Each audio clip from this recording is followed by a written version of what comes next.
Ms. Clark Palmer or Mr. Samuel, welcome to round things out as the movement. At a minimum, I need you to further reorient me to those many years ago. I understood you to say, Mr. Samuel, in your opening comments, that at the time of trial, Mr. McIver was in fact on bond. Sure. So he had his, I remember the bond revocation. I was there for that. Yeah. So he had his bond revoked, and then at some point it was reinstated? Correct. Okay. We had some hearings about that? What, just I woke up one morning and signed a reinstatement, or what was the process that led to that, as best you remember? I think the reason that I don't have a very clear memory was before Ms. Clark Palmer and I joined the defense team, but he was out on bond during the trial. He was out on bond before the trial. I can't remember the first day of trial, but it was February or March, and the bond order was January 16th of 2018. That's when you reinstated bond. Okay. And you signed this, and I've got a copy of it. I don't doubt you at all. You wouldn't have said it if it's not what the paperwork said. I just was wondering if it was the passage of time, because we hadn't been able to get to trial, what it was. I remember why I revoked the bond. I remember that hearing very clearly. That's right. And the efforts of previous counsel to blame everyone else in Mr. McIver's life for the gun being in his sock drawer. Right. Didn't work out well. That's right. But you reinstated bond. So you Just obviously... wondering why. I'm sorry. I was just wondering why. I recall. Okay, I'm asking Mr. Samuel right now. If Mr. Abadi was there, maybe he could enlighten me too, because Okay. I believe it was before I got in the case. Ms. Clark Palmer and I got in the case either mid or late December of 2017 or early 18. The order is January 16th, 2018. I don't believe I was here for the bond reinstatement hearing. Am I going to remember? You would take credit for it, I'm sure, if you got the bond reinstated. I believe that's true. My guess is that Mr. Harvey was clearly here because he was involved even earlier. And he's in another courtroom today, so couldn't avoid that. All right. What do you remember, Mr. Bate, about why bond was reinstated? The bond was reinstated, so I believe the last bond hearing was the June 6th of 2017 hearing. I believe it was 42 or 43 days after you had revoked the bond, after the April 23rd, 25th, and 26th 3-day motion to revoke bond hearing, where you actually did revoke the bond due to the circumstances. At that point, Mr. McIver remained in custody. You had listened to a couple of jail calls, 3 being, I think 1, Mr. McIver referencing, just called Judge Schwall and you'll get me out, 2, he was talking about providing a Jaguar to Mr. Hughes because, you know, you've got to feed little birdies or something along those lines. And then the reason, so he remained in custody, you kept your ruling in abeyance, and then all the documents that were seized from Mr. McIver's residences remained, I believe, in your jury room. And the taint team was trying to go through everything as fast as they could. It was a private firm, Nelson and Mullins, who was doing that, and due to the voluminous amount of documents, both sides needed an opportunity to fully go through it and argue about whether it was privileged, not privileged, and things of that nature. So the trial was delayed, and that's when, after the trial was delayed, you reinstated bond. And I believe that's when both Mr. Harvey and Mr. Samuels took the place of Mr. I think Alex Barco, and then And Judge Hill. Judge Hill, yes. Yeah.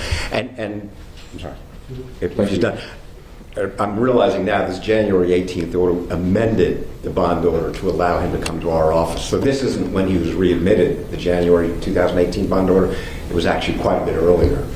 Right, and I'm remembering that. It was the delay occasioned by the necessity of having a tank team to make sure that there weren't protected materials, privileged materials inadvertently disclosed to the state. And Nelson Mullins did its best to get through that, but it took long enough that I view that as a state delay, not purposeful, necessary, and that ought not to be a reason for Mr. McIver to stay in custody.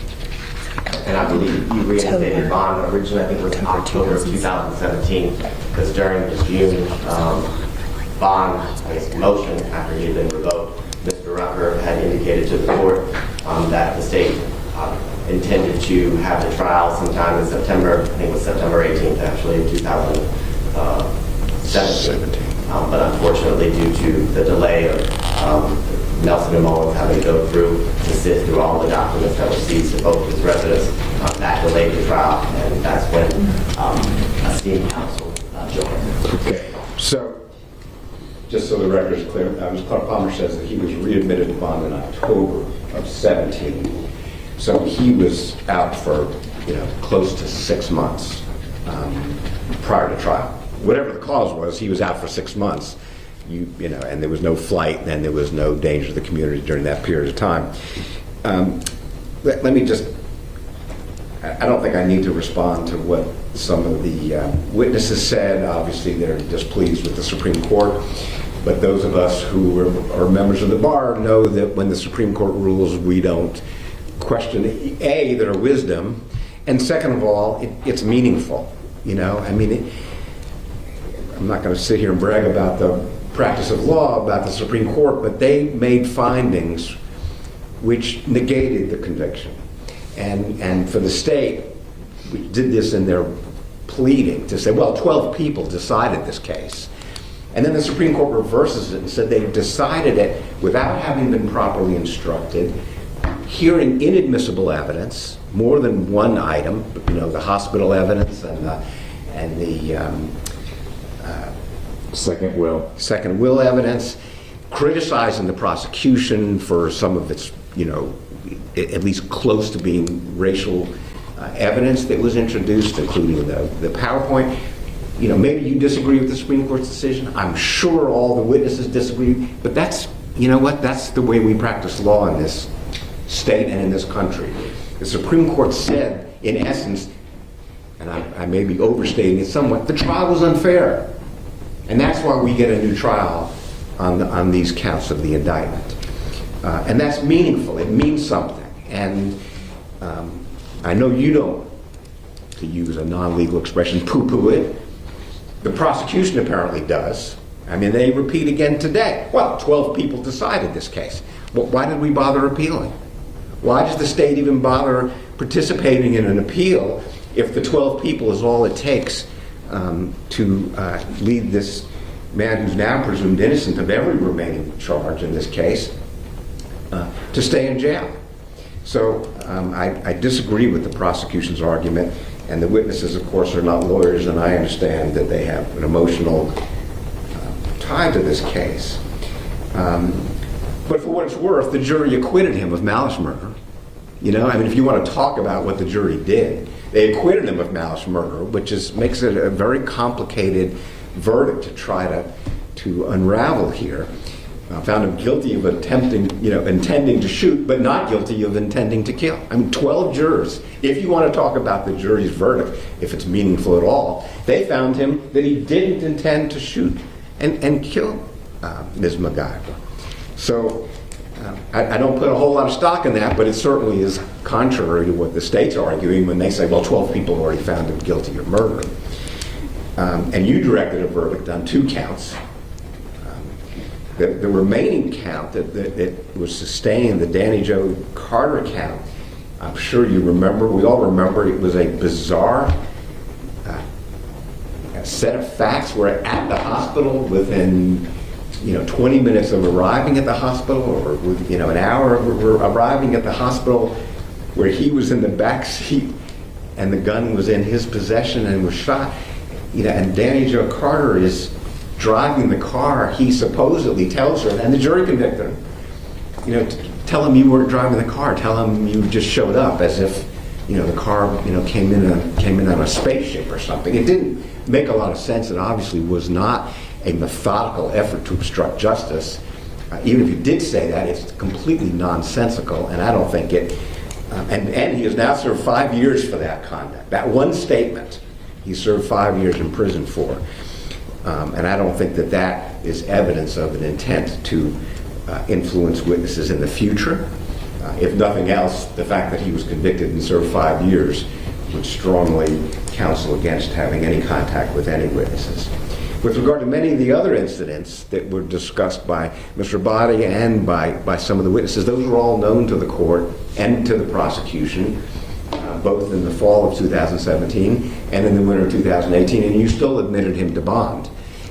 And obviously, given the fact that the communications with Mr. Cardwell and Danny Jo Carter Ms. Carter had already occurred, you found he was still not a flight risk and still not a danger to the community, and admitted him to bond, and he performed without any problem whatsoever after he was admitted to bond. He showed up for trial every day, he was on time, and certainly had no contact with any witnesses. So these episodes that occurred before have already been considered by the court when you readmitted him to bond in the fall of 2017.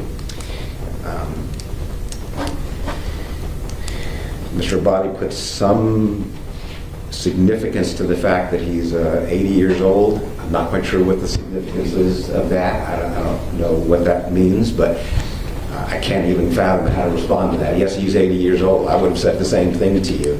I don't think that makes him more of a flight risk because he's 80, and I don't understand how that would influence the court's decision here. We think that the most important fact is, at this point, he is presumed innocent, and he performed on bond after you released him in the fall of 2017. He stands ready for trial, and we will be prepared for trial when you set it.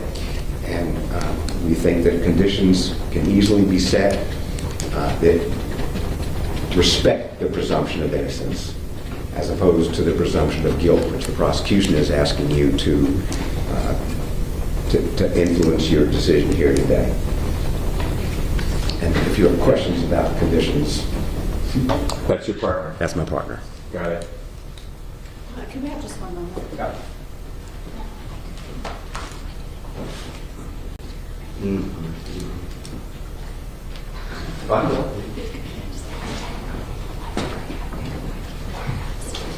If the court thinks that for some reason that flight is something to even be considered at this point, we checked ahead of time about getting an ankle monitor, and he can get an ankle monitor, and we have a company that will, I don't know if it's a Georgia company, but it will do it in Texas. So, and pretrial has the ability to monitor ankle monitors in another state. Do I have that right? Yes. So Okay. I'm now the puppet, so. You're doing The marionette, thank you. Ms. Clark-Palmer didn't jump up again. All right. Thank you.